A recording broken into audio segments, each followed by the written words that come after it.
هتصدقي بقى ان العظمه دي من البطاطس او من البطاطس، لان البطاطس بيتعمل بيها حاجات تاني غير البطاطس، صينيه البطاطس بالفراخ اللي انتي كرهتي العيال فيها من كتر ما بتعمليها.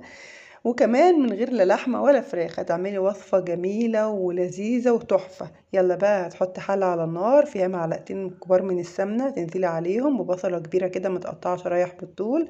هتعلي النار خالص، وكل شويه هتنزلي بشويه ميه صغيرين كده عشان عايزين البصله تتكرمل تاخد لون ذهبي فاتح بس ما تكونش ناشفه. تمام. وهننزل بقى بمعلقه دقيق هتختفي، هننزل بنص معلقه كمان. اول ما تختفي كده وريحتها تبقى طالعه كده شم ريحه جميله، هتنزلي عليها بنص لتر من الحليب، وهننزل عليهم بنص معلقه صغيره فلفل ابيض وواحدتين حبهان بس. هتدوسي عليها تفتحيها بالشكل اللي انت شايفاه ده عشان على ما الصوص ده يغلي كن طلعت الطعم بتاعها في الصوص. تمام. وهتظبطي الملح وهتحطي كمان ربع معلقه صغيره من السكر.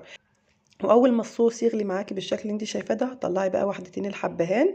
تمام. وهتكوني بقى مجهزه البطاطس بتاعتك مقطعاها شرايح رفيعه جدا زي ما انت شايفه، اللي هي اتخن من الشيبسي بحاجه بسيطه جدا. هتنزلي بقى عليها برشه من الملح ورشه من الفلفل الابيض ورشه صغيره جدا كزبره. هتقلبي بقى البطاطس كويس مع البهارات دي، وهتنزلي بيها في صينيه تفردي البطاطس في الصينيه، وهتنزلي بالصوص بقى اللي زي ما انت شايفه قوامه متوسط مش خفيف ميه وفي نفس الوقت مش تقيل، عشان خاطر لسه البطاطس هتستوي فيه، والبطاطس كمان بتنزل نشا.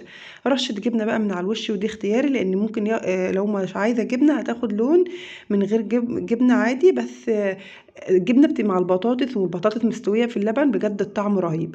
وهتدخليها الفرن بالظبط من 20 ل25 دقيقة على درجة حرارة 200، هتاخد معاكي اللون اللي انت شايفاه التحفة ده، وهتاكلي احلى صينية بطاطس بجد من غير لا فراخ ولا لحمة، بس طعمها رهيب بجد، طعمها يستاهل انك تجربيها. ولو وصلتوا لحد هنا وعجبكم الفيديو ما تنسوش تعملوا لايك وتعلقوا تعليق حلو وتشاركوا الفيديو مع اكتر حد زي كده بيحب البطاطس وبيحب يعملها بطرق كتير